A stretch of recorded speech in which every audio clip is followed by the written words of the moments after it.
제정 러시아의 마지막 황제 니콜라이 2세. 그는 자신을 어버이처럼 여기던 인민을 배신했습니다. 그러자 그 자리에 새로운 권력, 사회주의가 들어서게 되죠.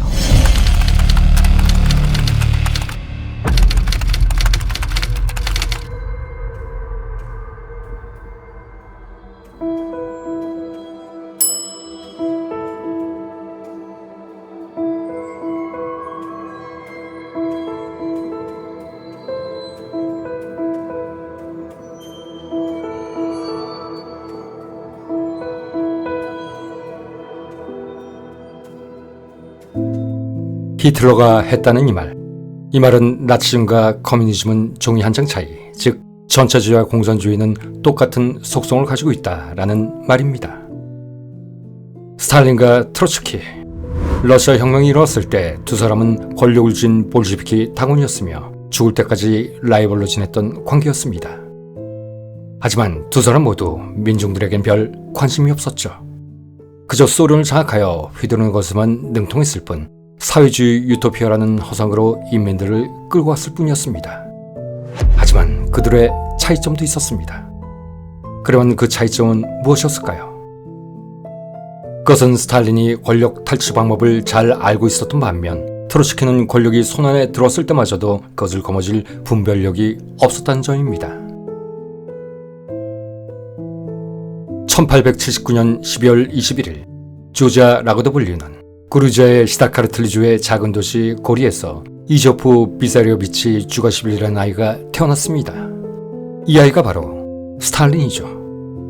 그런데 스탈린에게 매우 헌신적이었던 농노집안 출신의 어머니 케케 겔라지와는 달리 아랍계 혈통을 지닌 그의 아버지 비사리온 주가실비는 난폭한 술주정뱅이 구두 수성공이었습니다.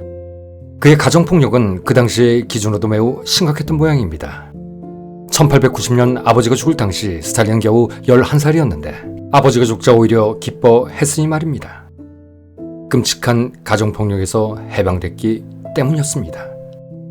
스탈린 연구자들은 아마도 이때 스탈린의 반사회적 인격장애가 형성됐을 것이라고 추정하고 있습니다.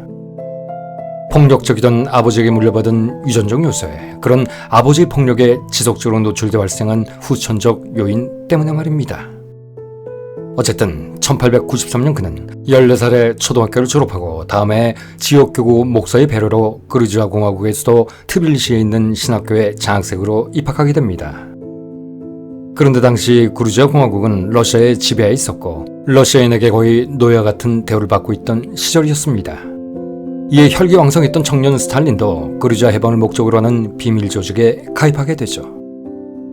독서량이 많았던 그는 처음에는 당시 금소로 지정된 빅토르 위고의 바다의 노동자 등을 읽다가 교사들에게 적발, 장학금이 끊어지는 등 체벌을 받다가 결국 짜르게 복종하라는 학교의 방침에 반항하고 그부들에게 그루지아 민족주의를 전파한다는 이유로 1899년 마침내 학교에서 쫓겨나고 맙니다.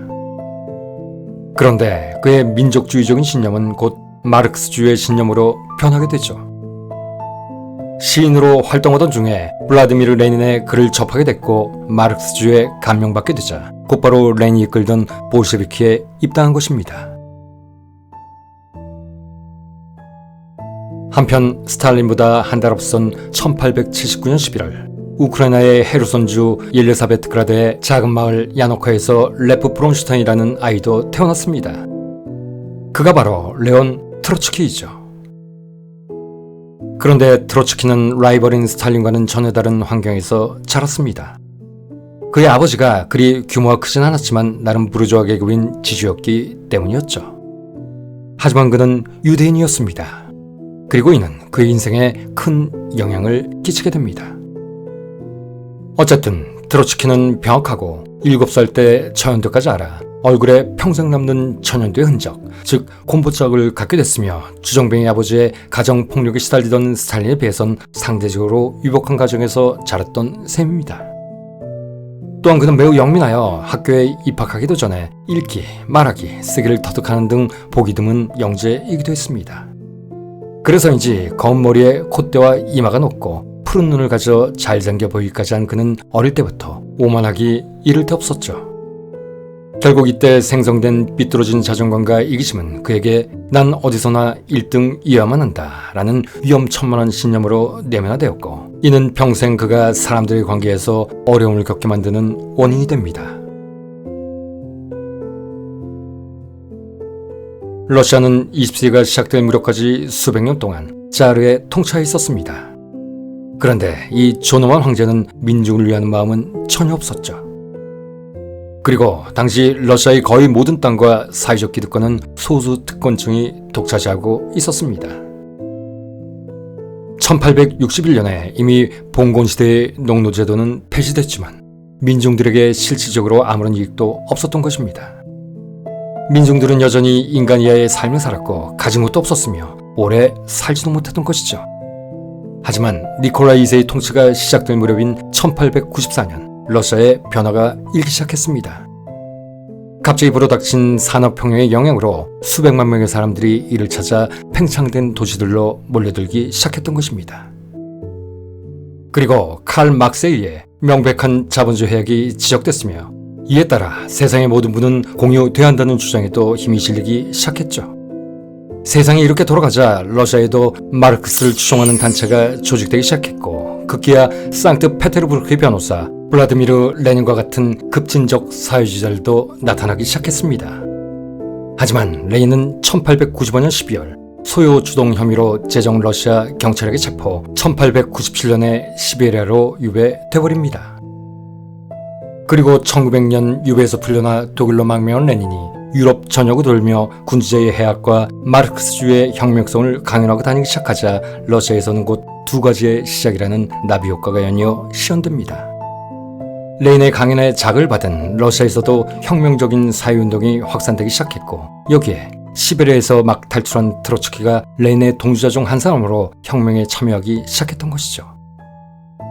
트로츠키의 시베리아 탈출이라.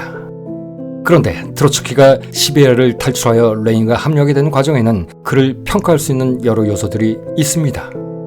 1897년 트로츠키는 흑해의 도시 니콜라이프에서 일하는 항만 노동자들과 노동조합을 결성하기 시작했고, 이를 전국적인 조직으로 확산시킬 무렵 경찰 프락치의 제보에 의해 체포됐습니다. 그리고 재판이 진행되는 동안 오데사의 교도소에서 2년 동안 투옥됐고, 레닌이 그랬듯 투옥과 시베리아 유형은 당시 혁명가들이 거치는 필수 과정인 듯 그 역시 시베리아로 추방됐습니다.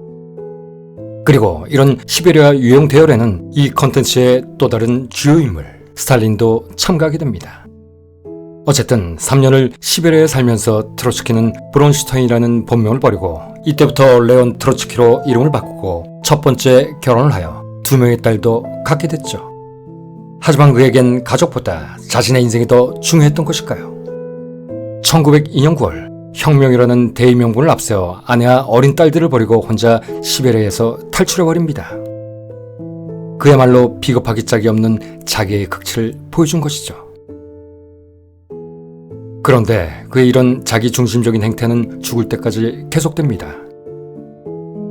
어쨌든 탈출에 성공한 그는 영국 런던으로 향했고, 결국 그곳에서 레닌과 러시아에서 추방된 다른 혁명가들과 함께 볼셰비키를 키우기 시작했던 것입니다. 한편 당시 스탈린도 코바라는 가명을 사용하며 혁명가의 길을 걷고 있었습니다. 그러나 그 역시 아제르바이잔의 바쿠 지역에 있는 석유 공장 파업을 주도한 혐의로 체포되어 투옥된 후 시베리아로 유배됐죠. 앞서 말한 레닌과 트로츠키처럼 말입니다. 하지만 스탈린은 레닌과 트로츠키와는 달리 금방 탈출에 성공, 고향으로 돌아왔습니다. 그러나 그는 트로츠키와는 다르게 글을 쓰는 등 지적 활동은 거의 하지 않았고 좀 더 과격한 방법으로 혁명을 진행했습니다. 바로 은행을 털어 혁명 자금을 마련한다라는 미명 아래 강도짓을 시작한 것입니다. 하지만 수백만 달러를 손에 넣었다 하더라도 범행 과정에서 무고한 사람까지 죽는 일이 발생하자 민중의 여론에 민감한 볼셰비키는 그의 은행 강도짓을 비난하기 시작했습니다. 그러나 어쨌든 스탈린은 이런 범죄 행위로 행동대원으로서의 명성을 얻게 됩니다. 그리고 혁명의 진전을 위해서라면 어떤 일이라도 한다는 충성당원으로서 레닌에게 알려지게 되죠. 이윽고 1905년 12월 25일 스탈린은 핀란드 대공국 탐페레에서 열린 러시아 사회민주노동당 제1차 대표자 회의에서 레닌을 처음 만나게 됩니다. 그런데 당시 키도 작고 아랍계 피가 흐르고 있는 듯 보여 왠지 러시아인 같아 보이지 않아 더욱 괴랄한 놈이라고 생각하는 레닌은 그런 그의 이미지에 은행 강도를 일삼던 그의 특이한 경력까지 자세히 보고 듣게 되자 스탈린을 면담하는 자리에서 그에게 이렇게 물어봤습니다. 멋진 그루지아인이로군. 그런데 이봐, 자네는 당과 인민을 위해 무엇을 할 수 있나? 라고 말이죠. 그러자 스탈린은 동지, 저는 동지가 시킨 일이라면 무엇이든 할 각오가 돼 있습니다. 라고 대답했다고 합니다. 그런데 이때 스탈린의 말 중엔 레닌이 말했던 당과 인민은 쏙 빠져 있었습니다. 권력자 앞에서 자신의 출세를 위해서라면 아무리 더러운 오물이 묻은 구두라도 얼마든지 하겠다는 권력을 향해 맹종하는 그의 비굴한 본능이 발휘됐기 때문이었죠. 그러자 레인은 의미 있는 미소를 지으며 흐뭇해 했다고 합니다. 그러면 이때 레인의 미소에는 어떤 의미가 내포되어 있었을까요? 그것은 아마도 바로 트로츠키. 특유의 오만함으로 자신의 통제권 밖에서 설치던 그 싸가지 없는 트로츠키를 견제할 수 있는 경비견 한 마리를 발견했다는 회심의 의미였을 것입니다. 다시 말해 레인은 스탈린을 자신의 측근으로 기용함으로써 트로츠키로 하여금 충성 경적을 유도할 수 있겠다고 판단했던 것입니다. 어째 독재자의, 아니 권력자의 마인드는 이렇듯 뻔해 보이는 소위 갈라치기와 충성 유도라는 캐캐묵은 원칙에 따라서만 움직이는 것일까요? 권력은 무식하다라는 말이 이래서 생겼나 봅니다. 어쨌든 이때부터 스탈린과 트로츠키의 만남이 시작됐습니다. 그리고 그 첫 번째는 1907년 런던에서 개최된 볼셰비키의 제5차 당 회의에서였죠. 이때 두 인간의 캐릭터가 적나라하게 드러납니다. 레인의 절대적 신의를 받던 트로츠키가 세계의 혁명이라는 대의명분에 대해 고상하게 연설하는 동안 스탈린은 단 한마디도 하지 않고 구석에 찌그러져 있었던 것입니다. 그리고 이는 트로츠키가 별것 아닌 놈이로군 이라며 그를 무시하게 되는 동인이 되었고 내성적인 스탈린을 과소평가하게 되는 계기가 됐습니다. 그리고 이는 훗날 자신의 머리가 베어나가는 줄도 모르게 되는 원인이 되죠. 권력의 생리, 권력 투쟁의 방법을 누구보다 잘 알고 있는 스탈린. 또 때를 기다릴 줄 아는 태생적으로 음흉하고 치밀하고 치명적이며 잔혹하기까지 한 스탈린에 대해 전혀 파악하지 못하고 있었던 것입니다. 어쨌든 이때부터 스탈린은 총구석 구류자에서 벗어나 모스크바로 이사를 했고 그곳에서 볼셰비키의 지하신문 프라우다의 편집자가 됐습니다. 그러나 1913년 공산주의 선동신문을 발행했던 혐의로 다시 체포, 이번에는 시베리아로 무기한 유형을 선고받게 되죠. 당시 모든 사람들은 이로써 스탈린의 커리어는 끝장났다고 생각했습니다. 하지만 스탈린은 달랐습니다. 그는 나름 태평했습니다. 그의 세상사와 권력추이를 볼 줄 아는 동물적인 본능, 즉 은행 강도 등으로 단련된 도시 뒷골목 어둠의 세력과의 커넥션과 레인의 망명이나 자금 동원에 지대한 영향을 끼쳤던 자신을 레닌은 결코 버리지 않을 것이고 제정 러시아 역시 조만간 무너질 거라는 확신을 가지고 있었던 것입니다. 그래서 시베리아에서 겨우 13살짜리 소녀와 결혼해 2명의 아이까지 낳았습니다. 5년 전 동료의 여동생이었던 첫 번째 아내 예카테리나 스바니제가 훗날 독소전에서 독일군의 포로가 됐다가 자살한 자신의 첫아이 야코프 주가시빌리를 낳고 빈곤에 찌들어 티푸스로 요절하자 울고불고 생쇼를 하고서도 말입니다. 어찌 보면 여자를 좋아하고 여자를 헌시작처럼 버리는 속성은 스탈린이나 트로츠키 공이 똑같았던 모양입니다. 그리고 이름을 수시로 바꾸는 전까지. 이때부터 스탈린은 자신의 이름도 강인함의 상징, 즉 철의 남자라는 의미인 스탈린으로 바꿔버리죠. 그 역시 다시 모스크바로 돌아갈 날을 염두에 두고 말입니다. 그러나 스탈린이 반드시 돌아간다는 신념을 가지고 시베리아에 처박혀있는 동안 그의 이름만 바뀐 게 아니었습니다. 세상도 완전히 바뀌기 시작한 것이죠. 참혹한 20세기의 문을 연 제1차 세계대전이 시작됐던 것입니다. 그리고 전쟁 기간 동안 제정 러시아의 권력이 취약해진 점을 이용해 1917년 9월 레닌, 트로츠키 등 볼셰비키는 수도 상트페테르부르크를 점령해 버렸습니다. 바로 러시아 혁명이 시작된 것이죠. 이 와중에 스탈린은 러시아 제국군에 징집될 위기에 처하기도 했습니다. 그러나 교활한 그는 왼팔 부상을 핑계로 징집에서 빠져나왔죠. 만약 이때 스탈린이 징집돼 참혹하게 이를 데 없는 전쟁터로 끌려갔더라면 아마도 전사했거나 제국군에 의해 처형당했을 텐데 말입니다. 그렇다면 세계사는 다른 방향으로 춤을 췄겠죠. 하지만 역사에 만약이란 말은 없었습니다. 희대의 독재자이자 살인마 스탈린의 시대가 서서히 열리기 시작한 것입니다. 그런데 추운 지방에 방치되면 자신의 이름을 받고 싶은 욕망이 꿈틀대는 것일까요? 스탈린도 트로츠키도 이때 자신의 이름을 바꿨으니 말입니다. 그러면 2부에서 뵙겠습니다.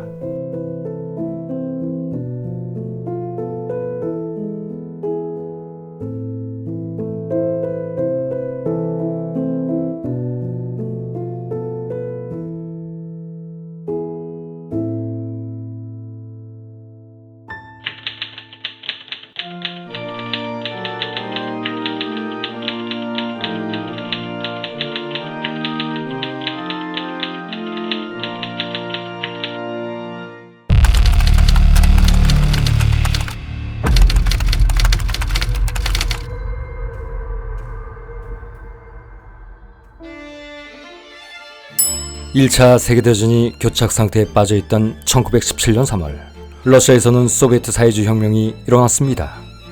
이로써 전제군주 국가였던 러시아 제국은 무너지고 세계 최초의 사회주의 국가인 러시아 소비에트 공화국이 탄생한 것이죠. 이른바 2월 혁명에서 승리한 노동자와 병사들의 대의기관인 소비에트가 기존의 부르주아 계급들, 즉 자본가와 지주들과 연대해 만든 연립정부인 러시아 공화국을 선포한 것입니다. 그런데 당시 소비에트는 농촌 출신 병사들이 지지하던 사회혁명당과 사회노동당의 강경파 볼시비키보다 상대적으로 온건해 도시 노동자들의 지지를 받던 맨시비키가 장악하고 있었습니다.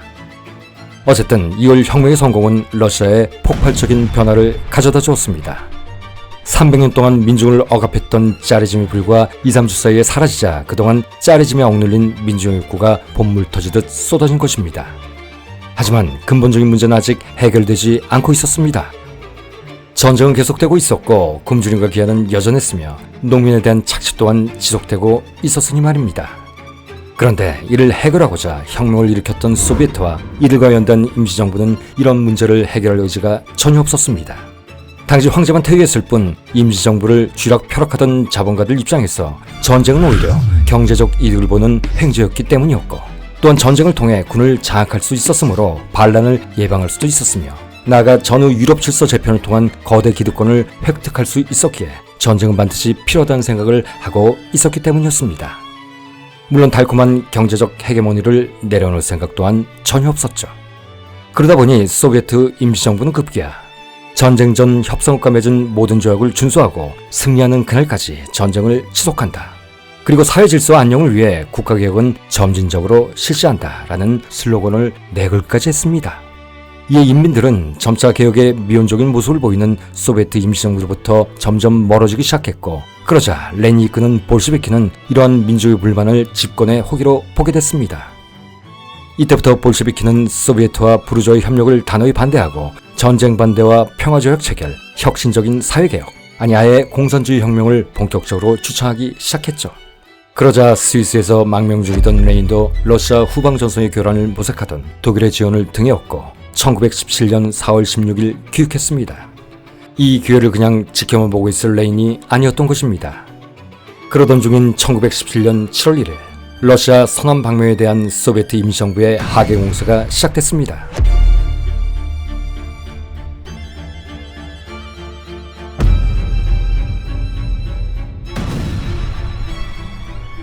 하지만 성공하는가 싶었던 하계 공세는 독일군의 역공에 실패해버렸고 무려 4만 명의 사상자만 낸 채 참패로 끝나버리고 말았죠. 이에 소비에트 임시정부의 명령에 저항하고 있던 페트로그라드 제1기관총 연대가 더 이상 참지 못하고 무장봉기를 일으키게 됩니다. 이에 제1차 소비에트 연립정부는 붕괴돼버리고 말았고 알렉산드르 케렌스키가 주도하는 제2차 소비에트 연립정부가 출범하게 됩니다. 그러자 이때 이런 혼란한 틈타 라브로 코리닐로프라는 신출내기 육군 소장에 의한 군사 쿠데타가 발생하게 됩니다. 라브로 코리닐로프, 그는 정보장교로 주로 극동과 중국에서 복무하다 1914년 제1차 세계대전이 발발하자 장군으로 진급, 최전선인 갈리치아, 카르파티아 방면에서 오스트리아 헝가리 제국군을 상대로 종군하다 포로가 됐던 인물로 훗날 자력으로 포로 수용소 탈출에 성공하는 등 드라마틱한 역정의 소유자였습니다. 그런데 아이러니하게도 그의 군사적 입지는 러시아 제국 멸망 후 생기게 됩니다. 그것은 앞서 언급했던 1917년 7월 소비에트 연립정부의 서남 방면군의 하계 공세 대참패 때 그만 유일하게 승리를 거뒀던 장군이었기 때문이었죠. 그는 이를 계기로 군 지휘관들과 부르주아, 대다수 보수주의자들의 지지를 받는 인기스타가 되었고, 이렇듯 자신의 영향력이 강해지자 제국 시절로 돌아가자라는 슬로건 아래 쿠데타를 일으키게 된 것입니다. 그러자 이에 놀란 임시정부 수반 케렌스키는 즉시 코르닐로프의 쿠데타에 가담한 군대를 반란군으로 규정하고 소비에트 지도부와 사회혁명당, 맨셰비키, 심지어 볼셰비키에까지 도움을 요청합니다. 그러자 레닌이 이끄는 볼셰비키는 이 기회에 반혁명 세력을 완전히 분쇄하자라며 민중들을 선동하기 시작했고 반쿠데타 전선의 전면에 나서기 시작했습니다. 그러나 이것은 임시정부를 시키기 위한 것도 사회혁명당과 맨셰비키를 위한 것도 아니었습니다. 바로 자신들의 집권을 위한 기회로 생각했던 것이죠. 어쨌든 이때부터 볼셰비키 선동에 넘어간 민중들도 혁명을 소화하기 위해 반동분자를 척결하자라는 구호를 외치며 무기를 들고 봉기하기 시작했습니다.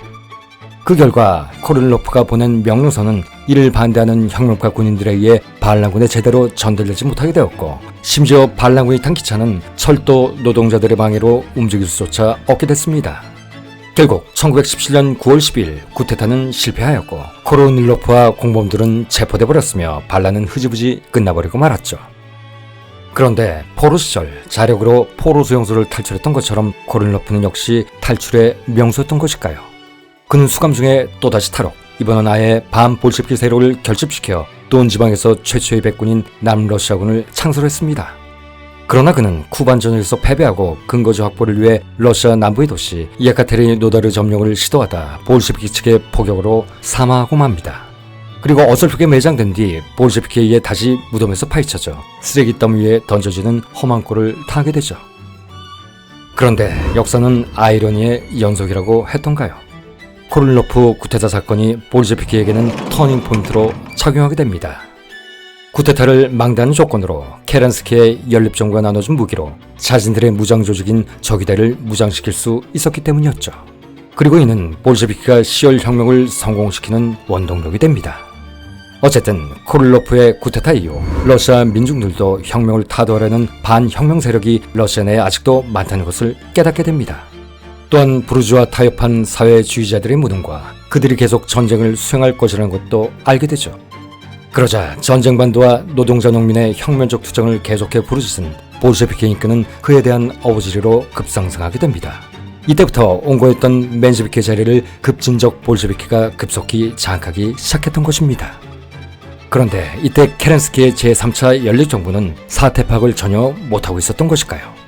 민중의 강한 반대에도 불구하고 부르주아가 대거 참여하는 공화국 임시회를 조성시켜버렸던 것입니다.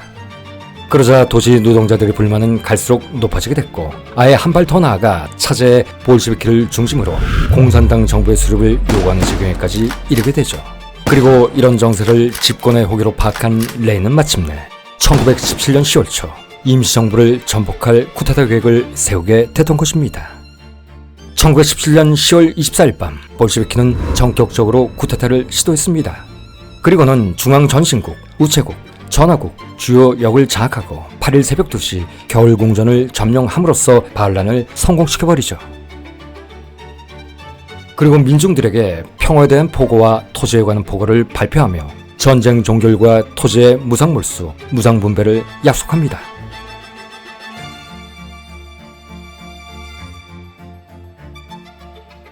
이렇게 러시아의 세계 최초의 노동자 국가, 아니 공산주의 독재 국가가 탄생한 것입니다. 그러나 이는 비극의 첫 장을 여는 순간일 뿐이었습니다. 레닌이 이끄는 볼셰비키가 쿠데타를 일으켜 러시아 공화국을 무너뜨리고 1917년에 일어난 소비에트 혁명의 과실을 모두 독점하려 하자 이에 기득권의 영원한 상실을 우려한 부르주아 세력과 맨셰비키 등 반대파 세력이 무력 대응을 시작하면서 끔찍하기 짝이 없는 러시아 내전이 시작됐기 때문입니다.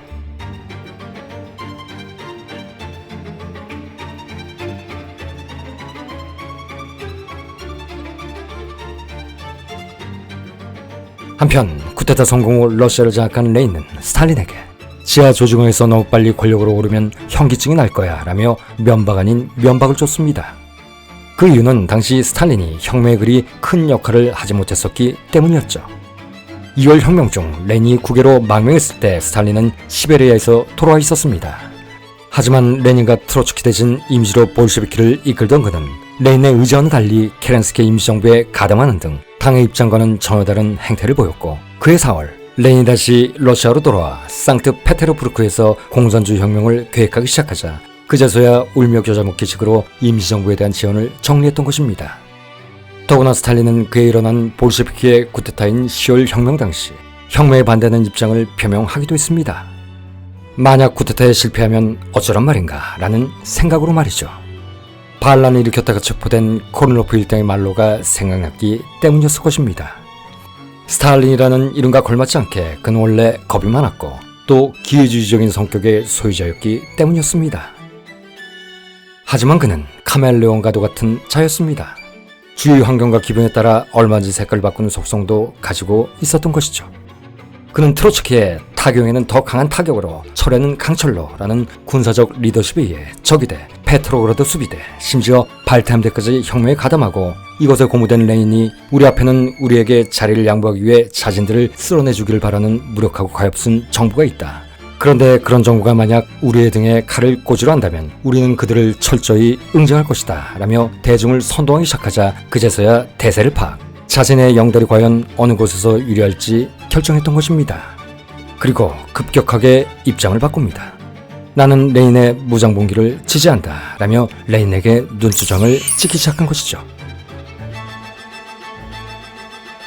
훗날 편찬된 소련 역사책에는 마치 스탈린이 혁명의 모든 획기적인 사건의 기획자였던 것처럼 조작됐지만, 사실 10월 혁명의 성공에 결정적인 기여를 한 사람은 스탈린이 아니라 바로 트로츠키였던 것입니다. 당시 많은 사람들에게 스탈린은 그저 비주류 당원, 한낱 레닌의 수행원일 뿐이었던 것이죠. 당시 대다수 공산당원들의 말에 의하면 스탈린은 정체불명의 그림자같이 여기저기 불쑥 나타나서 흔적 없이 사라지곤 했다. 반면 트로츠키는 레닌의 핵심 인물이었고 모두가 그를 레닌의 후계자로 인정하고 있었다 였습니다. 이렇듯 10월 혁명의 수행갑은 트로츠키였던 것이죠. 이에 비해 당시 스탈린은 듣보잡들 사이에서도 듣보잡으로 여겨지던 그저 그런 인물이었습니다. 그런데 이렇게 조성된 그의 열등감 또는 열패감은 훗날 그를 아무도 믿지 않는 잔혹한 도살자로 만드는 원천이 됩니다. 여러분들도 잘 아시듯 기회주의적이고 겁 많은 자일수록 권력을 쟁취하면 독재자가 될 확률이 더욱 높아지는 법입니다. 그리고 그렇게 권력을 거머쥔 겁 많은 독재자들은 자신의 보신을 위해 좌충우돌 칼을 휘둘러대죠. 종국에는 비참한 처우를 맞을 걸 모르고 말입니다. 그런데 지금 우리 주변에는 그런 인간들이 차고 넘치고 있습니다. 인생사 사필 규정이요 세상만사 모두 제자리로 회귀한 줄 모르고 말입니다. 시계를 거꾸로 매달아 놔도 시간은 흐르는 법이니까요.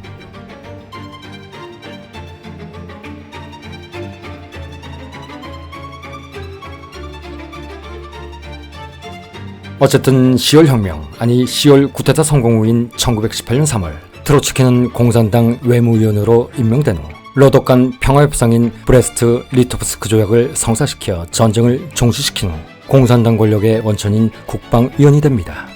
그러나 앞서 언급했듯 조약 체결 이후, 즉 제1차 세계대전에서 발을 뺀 러시아는 내전에 휘말리게 되죠.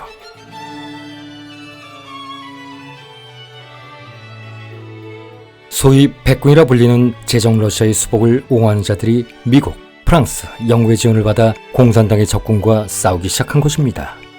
2년 동안 피비린내 나는 격렬한 전쟁, 이른바 적백내전이 러시아 전역에서 일어난 것이죠. 그런데 여기서도 트로츠키는 자신의 정치적, 군사적 천재성을 유감없이 발휘합니다. 군사 경험이 부족했던 그가 내전에서조차 승승장구했던 것입니다. 엉성한 무장과 동기부여가 부족한 붉은 군대를 응집력 있는 전쟁 기계로 바꿔놓았던 것이죠. 탈영병이 생기면 잔혹하게 처벌하기도 했지만 대신 융통성을 발휘해 최고의 전쟁 경험을 지닌 제정 러시아 장교를 우대에 활용했기 때문이었습니다. 그야말로 용병의 천재였던 것입니다. 그러자 이때부터 더는 트로츠키에게 밀 수 없다는 스탈린의 몽리가 시작됩니다. 제정 러시아 장교 활용 전략을 빌미로 트로츠키와 대척점에 섰던 것입니다.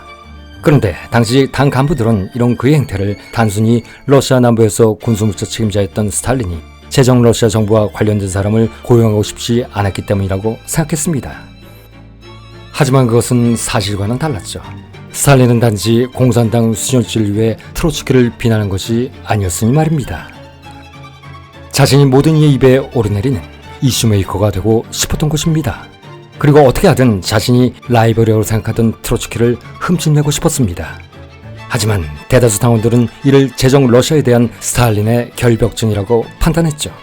이쯤 되면 이슈메이커로 당 중앙 진입을 위해 꾸민 스탈린의 전략은 성공한 셈이었던 것입니다. 그러나 전편에서도 언급했듯 트로츠키는 스탈린과는 다르게 그를 인식하긴 했지만 그리 중요하게 생각하지 않고 있었습니다. 그저 시골에서 올라와 모스크바에서 열리는 당대회나 행사에서 파이프 담배를 피우며 조용히 듣기만 하던 인물로만 생각했던 것이죠. 즉 듣보잡중의 듣보잡중으로 여겼던 것입니다. 그런데 훗날 트로츠키가 스탈린이 자신을 쳐다봤을 때를 떠올리며 한 말이 있습니다. 그의 눈에는 따뜻함, 동지의 표시가 전혀 없었다. 그의 눈이 마치 초점 없는 상어의 눈과도 같아 보였던 것입니다. 어쨌든 당시 트로츠키는 스탈린을 한참 격이 낮은 당 조직의 부산물 정도로만 여길 뿐이었습니다. 여기에는 그의 오만함도 한몫하고 있었겠지만 스탈린이 구사한 처사를 위한 철저한 포커페이스 때문이었을 것입니다. 그리고 결국 스탈린에 대한 트로츠키의 이런 평가는 그에게 치명적으로 되돌아옵니다. 가면수에 감춰진 스탈린에게 권력 쟁취를 위해 활용할 수 있는 트로츠키의 약점이 낱낱이 기록되고 있었기 때문이죠. 한동안 스탈린은 트로츠키의 명령을 지속적으로 거부하고 레닌주의를 맴돌며 트로츠키의 제정 러시아 장교 활용 전략에 대해 비난하곤 했습니다. 그러자 트로츠키 역시 레닌에게 스탈린에 대한 비난을 할 수밖에 없었죠. 스탈린은 저희 모든 계획에 혼란을 주는 행동을 합니다. 라고 말입니다. 그런데 이런 상황이야말로 스탈린에게는 남는 장사였습니다. 레닌에게 트로츠키와는 비교도 안 되는 자신을 대척점에 서 있는 존재로 인식시켰을 테니까 말이죠. 트러블 메이커가 됨으로써 세간의 이목을 받게 되는 결코 잊혀지지 않는 존재. 이것이야말로 스탈린이 원했던 것이었으니까요.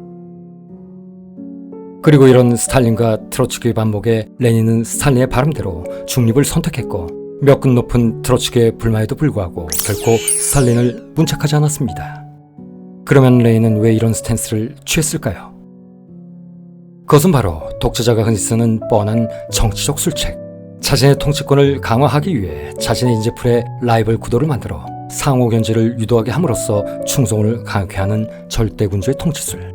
바로 그것 때문이었죠. 그런데 더 흥미로운 점은 당시 스탈린의 처자들은 이것에 머무르지 않았던 것입니다. 트로츠키에게 조금씩 우정의 제스처를 취하며 그를 혼란에 빠뜨리기도 했었으니까요. 그는 1917년 10월 혁명의 성공을 트로츠키 공으로 돌리며 다음과 같은 기사를 쓰기도 했습니다. 혁명 조직과 관련된 모든 실질적인 전략은 트로츠키 동무의 직접적인 지시하에서 수행된 것이었다. 결국 당은 많은 부분에서 트로츠키에게 빚을 졌고 나는 이것을 분명하게 말할 수 있다 라고 말입니다. 이 같은 그의 냉원 전술, 트로츠키는 절대로 따라할 수 없는 그만의 느물느물한, 아니 현란한 소세술이었던 것입니다. 그런데 훗날 그의 이런 구렁이 전술에 레인조차 목이 감기게 됩니다. 그러면 3부에서 뵙겠습니다.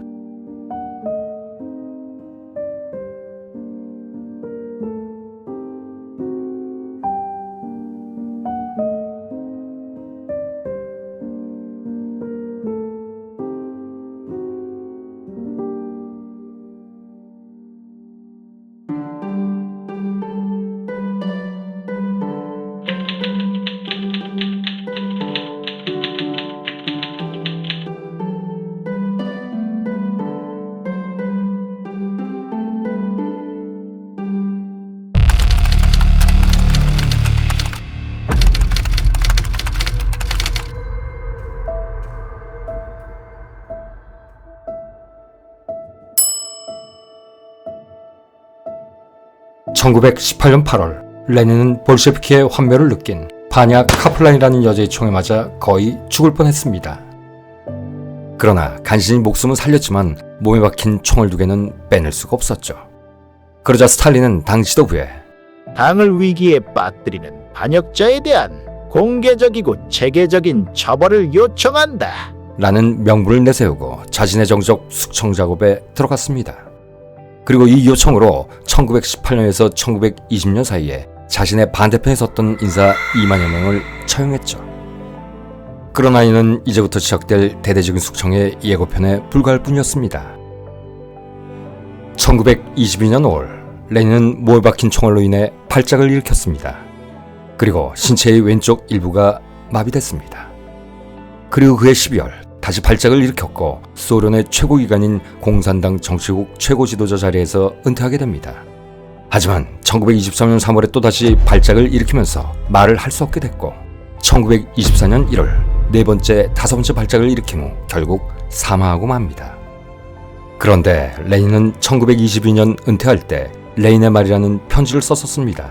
이 편지의 내용은 트로츠키에 대해서 현 중앙위원회에서 가장 능력 있는 사람이다 라고 치켜세운 반면 스탈린에게는 현명한 권력 사용이 불가능한 자이므로 빠른 시일 내에 현직에서 해임시켜라 라고 쓰여 있었습니다.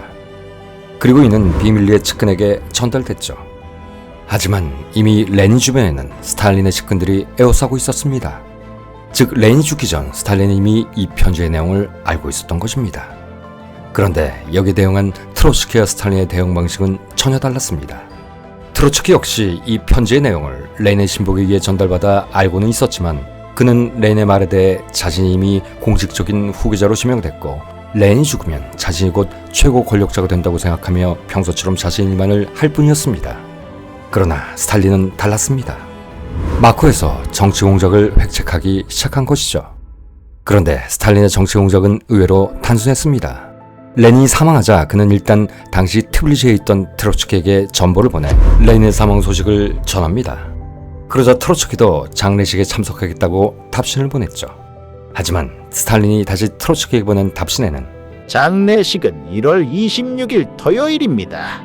하지만 공산당 정치국은 새 지도자가 되실 위원님의 건강 상태를 고려하여 조문보다는 흑해의 휴양도시 수미로 가셔야 한다고 조언합니다. 지금 소련의 가장 중요한 현안은 위원님의 건강이기 때문입니다. 라고 쓰여 있었습니다. 그런데 사실 장례식은 1월 27일 일요일이었죠. 결국 이 상냥하고 관심 어린 내용의 전부는 스탈린이 트로츠키에게 쏜 교묘한 총알이었던 것입니다. 하지만 이런 스탈린의 술책에 트로츠키는 속절없이 넘어가 버렸고 그는 장례식장에 나타나지 않았습니다. 라이브하다 해도 이렇게 어리석은 자가 또 있을까요? 결국 장례식장에 참석하지 않은 트로츠키의 행위는 당시 만연해 있던 소련 정치계의 불신 분위기 속에 레닌에 대한 경시의 표시로 인식되고 맙니다. 그리고 인민들에게는 트로츠키와 당 엘리트 간에 심각한 반목이 있다는 사실로 전파됐죠. 스탈린을 믿어버린 트로츠키의 결정, 이는 참으로 어리석은 판단이었습니다. 정상적인 정치가라면 국가원수 유고라는 초유의 사태가 발생하면 바로 그 현장으로 달려가야 하는 것은 불문가시의 조치입니다. 그런데 트로츠키는 이 단순한 행위를 그냥 무시해버린 것입니다. 아니 차제에 레닌의 곁에 맴돌던 스탈린은 항상 주시하고 있어야 했습니다. 그래서 많은 역사가들이 이 사건이야말로 트로츠키의 패배를 초래한 결정적인 순간이었다라고 말하고 있는 것입니다. 어쨌든 이후 몇 년 동안 트로츠키의 약점과 스탈린의 강점이 적나라하게 드러나기 시작했습니다. 트로츠키는 여전히 연설과 글로 사람들을 감동시켰지만 지적 오만과 동료에 대한 냉정함으로 인해 정치적 기반을 잃고 있었습니다. 더구나 트로츠키는 정통 볼시비키도 아니었습니다. 다만 볼시비키와 연합한 독립적인 분파의 수장일 때 레닌과 10월 혁명을 기획했고 그때 볼시비키들과 혁명 동지가 됐을 뿐이었습니다. 그러다 보니 그의 당내 입지는 그리 크지 않았던 것입니다. 그야말로 자신의 능력으로 당정의 영향력을 발휘하고 있던 상태였던 것이죠. 이런 상태에서 수십 년간 레닌을 따르던 정통 볼시비키 세력이 겨우 1년 남짓 볼시비키에 참여한 트로츠키를 레닌의 후계자로 받아들이는 것은 도저히 참을 수 없는 일이었고 이는 어쩌면 당연한 일이었습니다. 반면 스탈린은 술 진탕 마시고 동료들의 등을 두드려주는 넉살 좋은 정치인이었고 당원들 관리하는 윤리관에 대해서도 매우 관대한 초창기 볼시비키였습니다. 그는 아직 절대 권력에 도달하지 못한 자신의 상황을 직시하고 술과 기름진 음식, 각종 이권을 눈감아주는 등 부패한 방법으로 당원들을 포섭하기 시작했던 것이죠. 물론 이 모든 것들은 훗날 정적 숙청을 위한 빌미로 다시 쓰여집니다. 어쨌든 상황이 이러다 보니 당시 당 고위 관료들은 이 얼마나 좋은 세상인가 라며 스탈린을 떠받들기 시작했고, 그에 따른 부정부패는 썩어빠진 제정 러시아 시절을 넘나들게 됐습니다. 바야흐로 부정부패, 부조리, 불합리로 점철된 소비에트 독재의 싹이 트기 시작한 것이죠. 그리고 이때부터 중요 행사와 정책 결정 과정에서 트로츠키는 따돌려지기 시작했습니다. 당시 트로츠키는 여전히 세계 공산주의 혁명을 주장하는 좌파적 사회주의에 뿌리를 두고 활동하고 있었던 데 반해 스탈린은 우파적 사회주의 관점, 즉 세계 공산주의 혁명은 등한시하고 자기 파벌을 중심으로 소련의 권력 기반의 강화에 집중하며 트로츠키와 가까운 인사들을 제거하는 작업에 시동을 걸고 있었던 것이죠. 아니, 이런 일련의 작업은 1922년 레닌이 쓰러지고 권력이 진공 상태에 빠져들기 시작하자 자신의 측근을 권력 주변에 포진시킨과 동시에 이미 시작되고 있었습니다. 어쨌든 이즈음부터 스탈린은 트로츠키에 대한 무자비한 흑색 선전을 시도하기 시작했습니다. 언론을 무기로 활용한 마녀사냥, 자신이 참가한 것이나 다름없는 당기관지 프라우더를 이용 옛날 옛적인 1913년 트로츠키와 레닌 사이에 잠시 일어났던 당 정책 노선 문제를 공산당을 전복시키려는 트로츠키의 반역 활동이었다며 맡아도한 것입니다. 트로츠키를 국가 반역자로 매도하기 시작한 것이죠. 나아가 그의 측근들까지 싸잡아 분파주의로 몰아나갔습니다. 분파주의를 무기로 사용해 당내 권력 투쟁을 주도한 것은 바로 자신이었는데도 말입니다. 이렇듯 공산당은 인민의 유토피아 건설을 위해 존재한다라는 공산주의도 결국 몇몇 소수 집단의 권력 쟁취를 위한 도구일 뿐이었던 것입니다. 어쨌든 스탈린의 트로츠키에 대한 두 번째 공격은 군부 장악 시도였습니다. 공산당 힘의 원천, 트로츠키가 만들었던 붉은 군대를 반드시 자신의 손에 넣어야 한다고 생각했던 것이죠. 그러면 여기서 잠시 트로츠키가 어떻게 저기들을 붉은 군대로 혁신시켰으며 어떻게 군권을 장악한지에 대해 살펴봐야겠습니다. 1917년 10월 혁명 전후까지만 하더라도 볼셰비키의 적이 되는 지휘관을 투표로 뽑는 등 그야말로 오합지졸의 집단이었습니다. 그런데 이전까지 군대 경험이 전혀 없는 혁명가에 불과했던 트로츠키가 군사혁명위원회 위원장이자 국방장관을 겸임하게 되면서 이런 적이들을 급격하게 변화시켰던 것이죠. 그는 먼저 징병제를 도입하는 방법으로 일단 병력수를 증강시켰습니다. 그리고 적이대라는 명칭도 붉은 군대라는 좀 더 강력한 메시지를 주는 이름으로 바꿔버렸죠.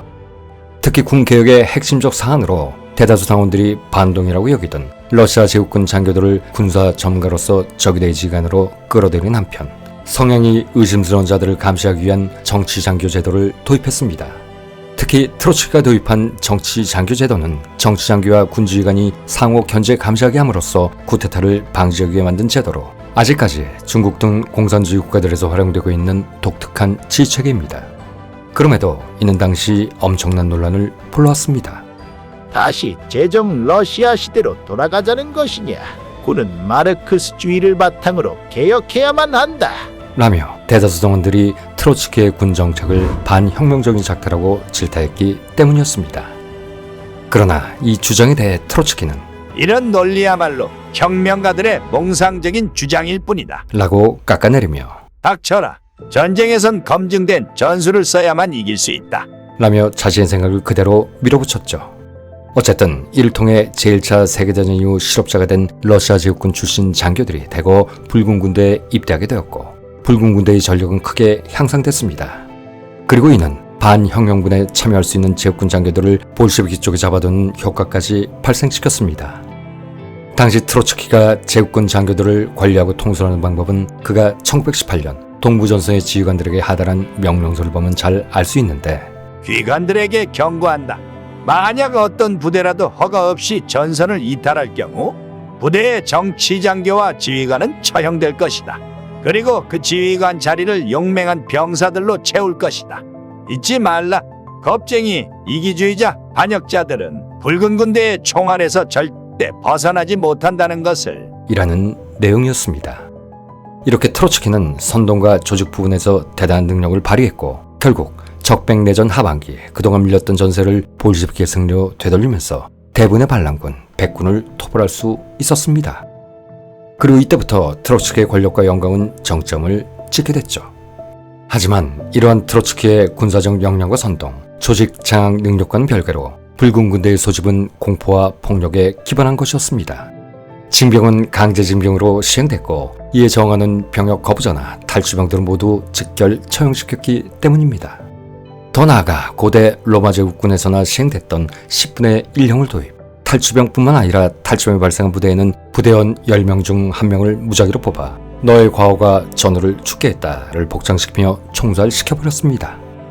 사실 10분의 1형은 과거 로마 제국에서도 불합리하다는 원성으로 거의 집행되지 않았던 군 형벌 제도였는데도 말입니다. 그러나 내전 당시 붉은 군대는 트로츠키의 명령에 따라 이를 실제로 시행했습니다. 그러다 보니 어떤 부대에서는 이 같은 직결 처형으로 죽은 자가 20명을 넘기도 했습니다. 이뿐만이 아니었습니다. 트로츠키는 포섭된 러시아 제국군 장교들의 가족을 인질로 잡고 반역행위 시 가족을 모두 총살시키겠다고 협박하는 것은 물론 반역행위를 저질렀다고 의심되면 혐의만으로 즉결 처형시켜버리기도 했습니다.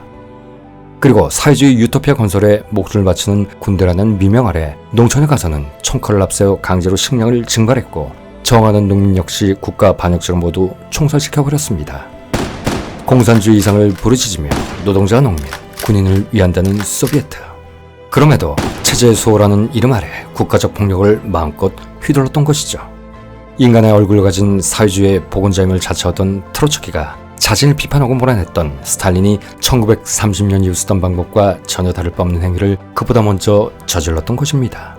이렇듯 일본군보다 한술 더 뜬 붉은 군대의 비인간적이고 비윤리적이며 잔인한 병력 운영은 스탈린 시절이 아닌 트로츠키가 조직한 적백내전 당시 초창기 붉은 군대에서부터 시작된 것이었습니다. 여담이지만 이런 붉은 군대의 잔재는 독서전 당시 승리한 군대였음에도 무지막지한 사상률을 기록하는 전통으로 승계됐고 현재의 러시아군에도 여전히 남아있는 것으로 알려져 있습니다. 어쨌든 다시 본론으로 돌아와 트로츠키의 당원권을 박탈하여 당권을 장악한 스탈린은 상징적이긴 했지만 그때까지도 측근을 활용해 군의 영향력을 계속 행사하고 있던 트로츠키를 군에서도 완전히 거세하라는 계획을 실행해 옮기기 시작했습니다. 그런데 스탈린의 군 장악 방법은 먼저 얘기했던 트로츠키에게 분파주의를 뒤집어 쓰여 당을 장악하는 것보다 더 간단했습니다. 앞서 언급한 대로 트로츠키를 공산당 최대의 적이라는 분파주의로 몰아넣었듯이 이번에는 그가 임명한 주요 군 지휘관들에게 언제든 제정 러시아로 회귀할 수 있는 반동분자, 소위 백색분자라는 혐의를 뒤집어 씌워버린 것입니다. 그리고 마침내 1925년 술과 향후, 각종 이권 개입을 활용한 스탈린의 군내 트로츠키 측근 보섭 전술과 언론을 통한 집요한 정치 공작, 말도 안 되는 마터도어 전술로 결국 트로츠키를 국방위원 자리에서 쫓아내는데도 성공합니다. 스탈린은 일단 10월 혁명 이후 군권을 틀어진 트로츠키가 우리의 위대한 영도자 레닌을 제거하려는 쿠데타를 계획했다. 라는 가짜뉴스를 퍼뜨려 먼저 트로츠키의 순혈성에 흠집을 낸 후 쿠데타 성공 후에는 당을 분열시키고 자본주의의 스파이로서 인민의 낙원 소비에트를 조각조각 뜯어내 서구에 팔아넘기려고 했다. 라며 또 한 번 그를 자본주의 반혁명분자로 몰아세우고 결국 트로츠키는 허섭한 제정 러시아 군인들을 이용해 신성한 소비에트 공화국을 전복시키고 러시아 황제가 되려 했다. 라며 결국 그를 반혁명, 반소비에트를 주창하는 추잡한 국가반란 수괴로 만들어버렸던 것입니다. 그리고 이때 트로츠키를 분파주의자, 자본주의 스파이이며 서구 산업주의와 손잡은 악마의 상징으로 박제시켜버린 것에는 유태인이었던 트로츠키의 혈통도 크게 작용했습니다. 당시 러시아에서도 유대인은 늘 주온 글씨의 표본이었으니 말입니다. 이에 트로츠키 두 번째 아내 나탈리아는 이 모든 것을 숨 돌릴 틈도 없이 몰아치는 그루지아 출신 백정놈의 농간이었다. 이라고 표현했습니다. 그런데 어이없는 것은 트로츠키는 1927년에 와서야 자신이 분파주의로 몰려 당원 자격이 박탈된 사실을 알게 됐다는 것입니다. 세상에서 가장 무능한 자는 어떤 자일까요? 그것은 바로 자신이 발등에 있는 위기를 전혀 의식하지 못하고 끝까지 나르시즘에 빠져 희낙락거리는 자일 것입니다. 물론 트로츠키가 권력을 잡을 수 없었던 것은 당내 다수의 지지를 얻지 못해 서였을 수도 있습니다. 하지만 그의 근본적인 문제는 따로 있었죠. 젊은 독수리라는 별명으로 불린 만큼 영웅주의적인 면도 있었으나 고독한 늑대라고 불릴 만큼 대인 친화력이 없었고 몇 번이나 언급했듯 그는 그저 제 잘난 맛에 사는 서생일 뿐이었다는 것입니다. 즉 음모와 공작이 판을 치는 정치권에 절대 들어와서는 안 되는 인간이었던 것이죠. 몇 년 전 어느 대학 교수 한 분이 뭣도 모르고 법무장관에 나섰다가 멸문지화를 당한 것처럼 말입니다. 그 교수분도 세상을 잘 알지도 정치권을 잘 알지도 또 자신을 잘 알지도 그리고 권력투쟁 과정에서 자신과 가족을 지킬 줄도 모르던 그저 그런 소소한 인간이었습니다. 한 발 더 나아가 당시 여당의 정권 재창출을 실패하게 만든 최초의 이슈를 제공한 대단히 신박한 인물일 뿐이었습니다. 그렇습니다.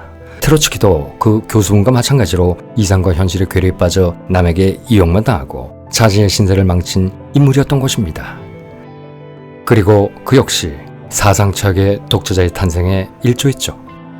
그런데 그 교수분을 이용한 자, 또 지켜주지 않았던 자, 그리고 지금에 와서 다시 이용하려는 자, 그는 과연 누구일까요?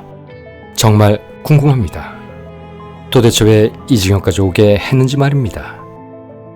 어쨌든 트로츠키가 권력의 주변으로 밀려난 동안 스탈린은 총서기직에 오르는 등 권력을 키워나가고 있었습니다. 그리고 여기에 머무르지 않고 트로츠키의 지지자들을 죽이거나 투옥시키기 시작했습니다. 특히 앞서 언급한 트로츠키가 중용한 능숙한 전략 전술가였던 제정 러시아 장교들에 대한 숙청은 이루 말할 수 없을 정도로 집요하고 잔혹했는데 이때부터 1936년까지 주요 군지휘관의 90% 이상이 사라져 버렸으니 말입니다. 그리고 이는 훗날 히틀러의 소련 침공 때 붉은 군대가 속수무책으로 당하게 되는 결정적 원인이 되죠. 어쨌든 스탈린이 승승장구하며 트로츠키주의자들을 갈아내던 시절, 그런데 이때까지만 해도 스탈린은 트로츠키만은 손댈 수가 없었습니다. 그의 지적 능력과 10월 혁명을 이반했던 추진력, 그리고 제1차 세계대전을 끝내 자신들을 구했다고 믿는 대다수의 인민들이 여전히 트로츠키에게 전폭적인 지지를 보내고 있었기 때문이었죠. 결국 더 이상 트로츠키를 어찌할 수 없었던 스탈린은 1929년 그를 국외로 추방시켜버립니다. 그리고 이때부터 바보 같긴 했지만 자신의 가장 위협적인 경쟁자를 축출한 스탈린은 역사상 전무후무한 또 극악무도한 독재자로 거듭나게 되죠. 그러나 이에 대한 당원과 인민들의 반발은 거의 없었습니다. 트로츠키를 제거하자마자 미소 짓던 가면을 벗어던진 스탈린의 대숙청이 시작됐기 때문입니다. 그 숙청 대상에는 측근이든 고위 당원이든 인민들이든 그 누구도 피해나갈 수 없었던 것이죠. 바로 스탈린을 신으로 섬기는 우상화 작업, 그만의 줄 세우기가 시작된 것입니다. 한편 소련에서 쫓겨난 트로츠키, 그의 첫 행선지는 터키였습니다. 그 후 그는 프랑스, 노르웨이를 전전하다 1937년 마침내 그의 마지막 은거지 멕시코에 정착하게 됩니다. 하지만 스탈린의 비밀경찰 NKVD에 의해 계속 감시당하고 있었죠. 추방 후 그가 국제혁명의 옹호자로서 또 원조 공산혁명의 실천자로서 반스탈린 목소리를 높이고 다녔기 때문이었습니다. 한편 트로츠키가 반스탈린 활동의 보폭을 넓힐 즈음 스탈린은 당 정군을 완전히 장악하고 피비린내 나는 대숙청을 감행하기 시작했습니다. 물론 첫 번째 주요 목표물은 자신의 귀천에서 앵앵거리던 트로츠키의 가족이었죠. 먼저 트로츠키의 남매들. 그의 남동생은 공개적으로 트로츠키를 비난했음에도 1923년 총살당했고, 그의 누나 역시 스탈린으로부터 갖은 박해를 받아 1924년 결국 암으로 죽었으며, 여동생은 1941년 스탈린의 비밀경찰에 의해 처형됐습니다. 그런데 여동생의 두 아들은 그 이전 1930년에 이미 총살된 상태였죠. 이뿐만이 아니었습니다. 당연히 트로츠키의 자녀들. 그의 장남 레프셰토프는 1938년 프랑스의 한 병원에서 스탄이 보낸 암살자에 의해 독살됐고, 둘째 아들 셰르게이 셰토프는 1937년 러시아에서 체포된 후 실종돼 버렸습니다. 그러자 공포에 질린 셰르게이 아내는 목숨을 보존하기 위해 시아버지 트로츠키를 신랄하게 비판하기에 이릅니다. 그는 모든 가족에게 비참함을 안겨주었다. 라고 말입니다. 그런데 스탈린의 보복은 여기서 끝나지 않았습니다. 이미 남남이 된 트로츠키의 첫 아내의 아이들조차 잊지 않고 죽였던 것입니다. 둘째 딸 니나 네벨소는 결핵으로 죽었다고 발표됐지만 사실은 스탈린의 사주를 받은 그녀의 남편청에 죽었고, 첫째 딸 지나이다 볼코바는 스탈린의 끔찍한 대학살에 공포에 떨다 베를린에서 자살해버렸습니다. 그야말로 한 집안이 풍비박산, 아니 휘검박살 나버린 것입니다. 몇 년 전 어느 공직자가 했던 말이 생각납니다. 공직자가 권력을 이용해 사적 보복을 하면 그게 공직자입니까? 깡패죠. 라는 말이죠. 어찌 이리도 독재자의 악행은 동서양 그리고 시대를 초월해서 똑같을까요? 그 수단과 방법, 결과가 다소 다를지라도 말입니다. 전편에서도 언급했듯이 독재자가 된 겁쟁이들의 잔인한 DNA는 이렇듯 마치 피를 나눈 형제처럼 어김이 없는 모양입니다. 스탈린 역시 트로츠키 일가를 끝까지 물어뜯으며 철저하게 제거해버렸으니 말입니다.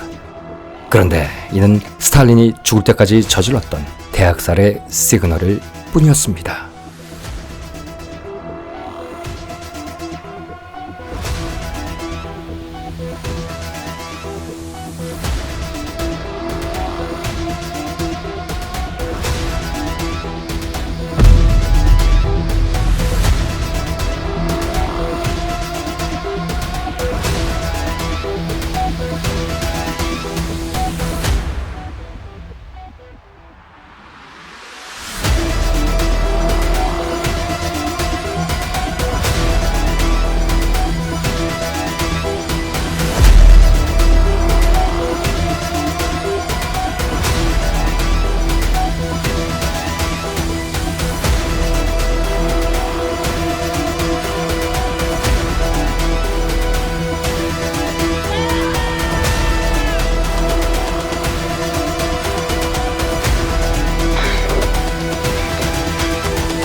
(19세기) 초 러시아 제국은 북쪽으로는 북극해에서 스칸디나비아 반도를 거쳐 발트해까지, 서쪽으로는 폴란드까지 영토를 확장하였고, 남쪽으로는 흑해연안과 인도 북부, 극동의 만주까지, 그리고 그보다 더 동쪽으로 알래스카를 넘어 북부 캘리포니아까지 세력을 확장하였다.